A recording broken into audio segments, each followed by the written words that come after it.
Very good morning, dear students. Today I am going to explain you about the verbs. So, dear student, the definition of the verb is an action. What the work you are doing, if someone is doing, if anyone is doing, that is called the verb. आप जो भी काम करते हैं, जो भी action करते हैं, वो क्या कहलाता है? वर्ब कहलाता है. So today we are studying about verbs. A verb is a word which expresses an action or states what a person or a thing is or expresses what is done to a person or a thing or tells what a person or thing suffers. Means कोई व्यक्ति क्या काम कर रहा है या हम क्या कर रहे हैं, इन सब चीज़ों के बारे में कौन बताता है? वर्ब हमको बताती है. जैसे राम इज स्लीपिंग, तो राम क्या कर रहा है? स्लीपिंग कर रहा है, मीन्स सो रहा है, तो that is a verb. She is writing, अब हमने कहा कि वो क्या कर रही है? लिख रही है, तो लिखना क्या हो गया? वर्ब. उसी प्रकार अब हम पढ़ेंगे kinds of verbs. So there are two kinds of verbs. First is transitive verb and the second one is intransitive verb. First I am going to explain you transitive verb. A transitive verb which requires an object to complete its meaning is called a transitive verb. ऐसी verb जिसका meaning को complete करने के लिए हमें object की ज़रूरत होती है, वो क्या कहलाते हैं? ट्रांजिटिव वर्ब कहलाते हैं. जैसे राम किल्ड, राम ने मारा, किसको मारा? रावण को, तो राम किल्ड रावण. यहाँ पे जो वर्ब है वो क्या है? वो ट्रांजिटिव वर्ब है, क्योंकि वो क्या कर रही है? ऑब्जेक्ट सब्जेक्ट को ऑब्जेक्ट पर ट्रांसफर कर रही है, इसलिए. Anup has broken the window glass. Anup ने क्या तोड़ दिया? Window glass. तो यहाँ हमने बताया है कि उसने क्या तोड़ा? विंडो ग्लास तोड़ा. तो यहाँ पे जो वर्ब है हैज़ ब्रोकन, ये क्या है? ट्रांजिटिव वर्ब है. The minister made a mistake. Minister ने की, क्या की? उन्होंने मिस्टेक की. तो यहाँ पर भी क्या है? मेड ट्रांजिटिव वर्ब है. We can see that the sentences above would be incomplete without the object. हमने ये देखा है कि ऊपर की जो सेंटेंस है उसमें अगर हम ऑब्जेक्ट नहीं लिखते हैं तो वो क्या होगा? इनकम्प्लीट होगा. और मीन्स वो कंप्लीट सेंस नहीं देगा. आप उसको पढ़ के समझ नहीं पाओगे कि क्या कहा गया है. They are called object because the action denoted by the words passes on them.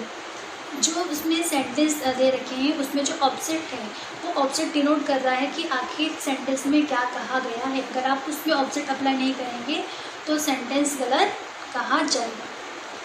Some transitive verb may be used without an object and without any change in meaning.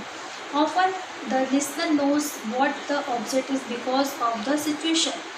जब सिचुएशन होती है तभी हम कुछ चीज़ों को समझ पाते हैं. तो कभी कभी क्या होता है कि हम सिचुएशन को देखकर उसमें ऑब्जेक्ट नहीं लगाते हैं, क्योंकि वहाँ पे सिचुएशन क्या होती है?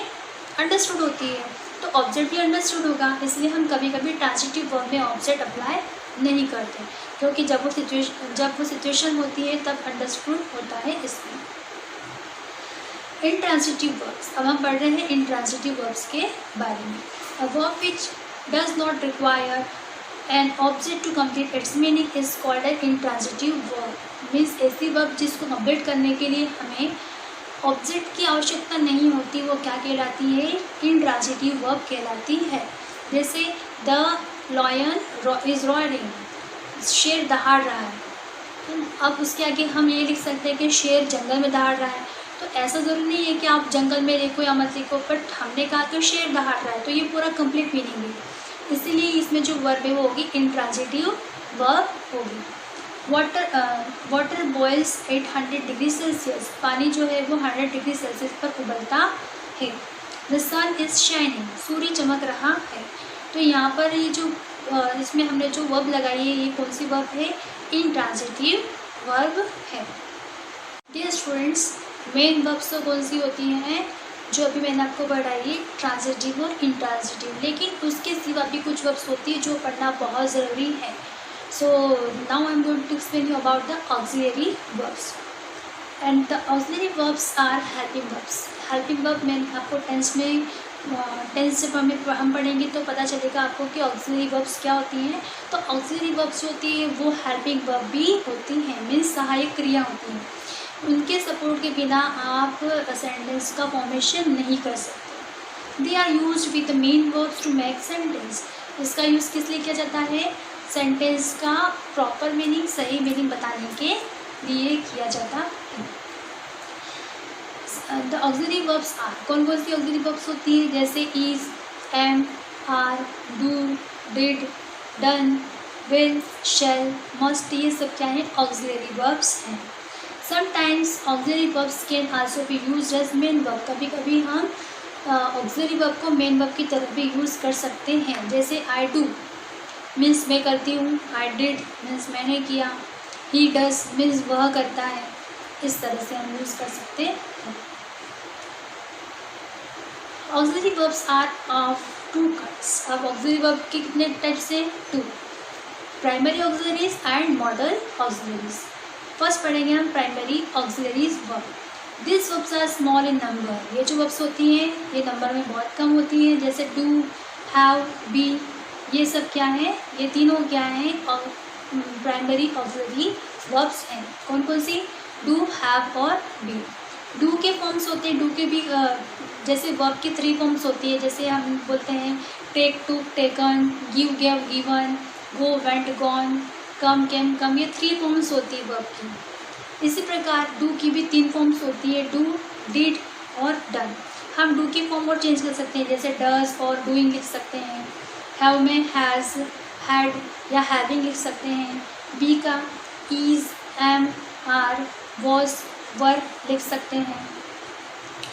अब प्राइमरी ऑक्सिलरीज आर यूज कैसे यूज़ की जाती है? देखिए, टू फॉर्म टेंसेस। कहाँ यूज़ की जाती है? टेंस के फॉर्मेशन के लिए। जैसे I have taken T means मैंने चाय पी ली है। अब ये पीने के लिए ड्रिंक नहीं लगाएंगे, बल्कि जब हम चाय पियेंगे तो उसके लिए टेक लगाएंगे। She is riding a horse, वह घोड़ा चला रही है। तो यहाँ पर भी क्या लगाया हमने? इज़ है primary auxiliary verb. Next be, to form negative. जब आप नेगेटिव सेंटेंस बनाते हैं तब भी आपको ऑक्सिलरी वर्ब यूज़ करनी है, क्योंकि नॉट के सपोर्ट के लिए हमें जो हेल्पिंग वर्ब होती है लगाना होता है। जैसे we do not kill animals. यहाँ पे डू नॉट क्या है? डू है ऑक्सिलरी वर्ब। डू क्या है? प्राइमरी ऑक्सिलरी वर्ब है और उसमें आपने लगाया है नॉट, क्योंकि हम नेगेटिव सेंटेंस बना रहे हैं।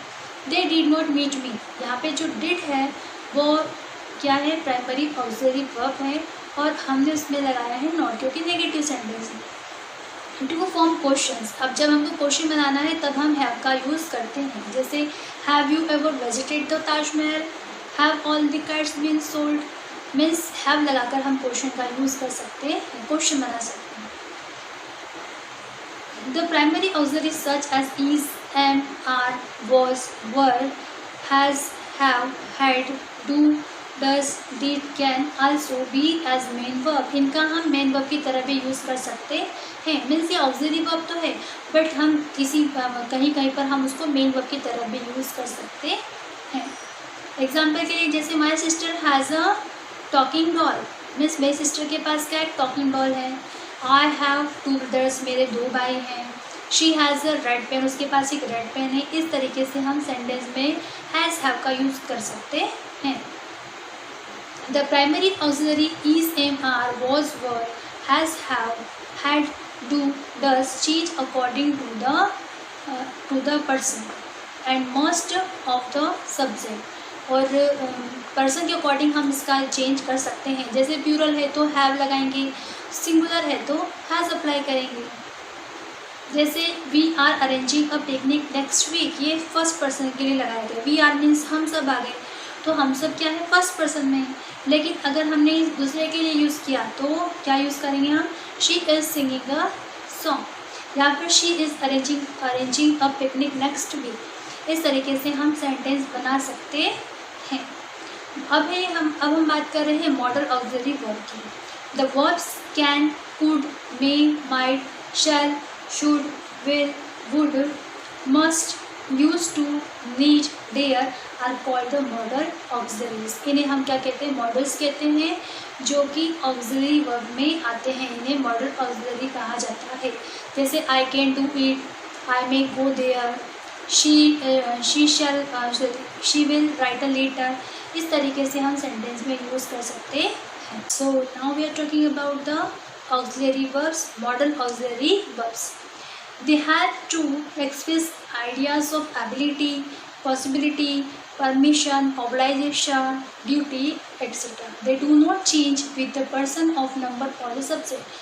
ये सब्जेक्ट या पर्सन के अकॉर्डिंग चेंज नहीं होते. जैसे हम कैन का use I, they, you, we, plural number, he, she, it, anyone किसी के साथ भी कर सकते हैं. तो वैसे ही मॉडल्स जो होते हैं वो आप किसी भी सब्जेक्ट के साथ यूज़ कर सकते हो.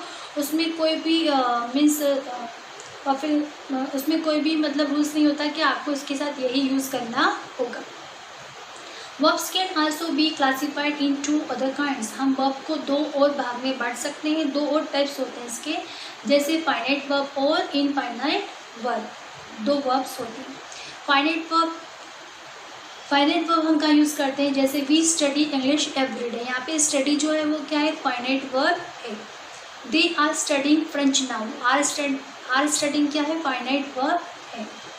ही has played many tricks. Has played क्या है इसमें, फाइनाइट वर्ब है. और she likes her pet very much. यहाँ पे लाइक्स क्या है, फाइनाइट वर्ब है. The words in colour are finite verbs. They can be predicates of sentence themselves. Sentence के फॉर्मेशन के लिए हमने उनका यूज़ किया है. मीन्स वो बता रहे हैं कि आपके सेंटेंस में क्या कहा गया है. वो मेन वर्ब की तरह काम कर रहे हैं, इसलिए वो क्या होंगे, फाइनाइट वर्ब्स होंगे. Also they change with number and person of the subject in a sentence. वो सेंटेंस के अंदर अगर पर्सन के नंबर चेंज है या सब्जेक्ट के अकॉर्डिंग हम उनको चेंज कर सकते हैं.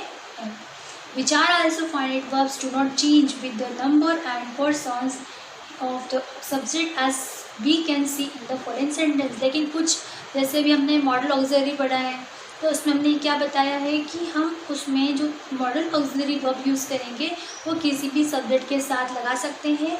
अलग अलग उसके कोई रूल्स नहीं होते. वैसे ही इसमें भी कुछ फाइनाइट वर्ब ऐसी होती हैं जो आप कि सभी सब्जेक्ट के साथ अप्लाई कर सकते हो. अब हम बात करें नॉन फाइनाइट वर्ब्स की. Here are some examples of non finite verbs. She likes to play chess. उसे पसंद है क्या करना, चेस खेलना. अब यहाँ पे दो हमने क्या अप्लाई की है, वर्ब अप्लाई की है. पहली क्या है, लाइक्स, और दूसरी क्या है, प्ले. तो यहाँ पे प्ले चेस, चेस खेलना है. यहाँ पर ये क्या होगी, infinite sorry non finite verb होगी. Swimming is good for health. यहाँ पे स्विमिंग जिसमें आईएनजी अप्लाई किया गया, ये क्या है, इन नॉन फाइनाइट वर्ब है, क्योंकि ऐसी वर्ब है वो जिसमें हमने आईएनजी लगाकर उसको क्या बना दिया है, नाउन बना दिया है. He jump from a running train. वो कहाँ से कूदा है, एक रनिंग ट्रेन से कूदा. तो रन में हमने आईएनजी लगाया है. इस तरीके से वो नॉन फाइनाइट वर्ब होगी, जिसे हम जीरन भी कहते हैं. This non finite verbs do not function as verb. यह वर्ब की तरह काम नहीं कर रही यहाँ पे, बल्कि एक एडजेक्टिव की तरह काम कर रही है. दे फंक्शन एज नाउन और एडजेक्टिव. या तो नाउन की तरह काम करेगा या एडजेक्टिव की तरह काम करेगी. They don't change with number and person of the subject. ये पर्सन के नंबर या सब्जेक्ट के साथ चेंज नहीं होते. They also don't express tense. ये टेंस को भी एक्सप्रेस नहीं करते क्योंकि ये मॉडल्स होते हैं. मॉडल्स में टेंस का कोई लेना देना नहीं होता. टेंस अलग चीज़ होती है, मॉडल्स अलग चीज़ें होती हैं. The tense in a sentence is express by the finite verb. हम टेंस में सिर्फ फाइनाइट वर्ब का यूज़ करते हैं, ना कि नॉन फाइनाइट वर्ब का उसमें यूज़ नहीं करते. A verb is a word which expresses an action or states what a person or a thing is being done. कौन व्यक्ति क्या काम कर रहा है ये हमको टेंस बताते हैं, और किस टाइम में वो काम किया जा रहा है ये हमको टेंस बताते हैं. और उनको बताने के लिए हमें वर्ब का यूज़ करना होता है. काइंड्स ऑफ वर्ब्स बता चुके हैं मैं आपको. ट्रांजिटिव और इंट्रांजिटिव होती हैं, और the auxiliary verbs are helping verb. और हम हेल्प किसको कहते हैं, ऑक्सिलरी वर्ब को ही कहते हैं. सो डियर स्टूडेंट्स, ये थी आज वर्ब की definition and kinds of verbs. I think you all have understood the difference of the verbs, that where we have to use the verbs and how we have to use the verbs. Thank you.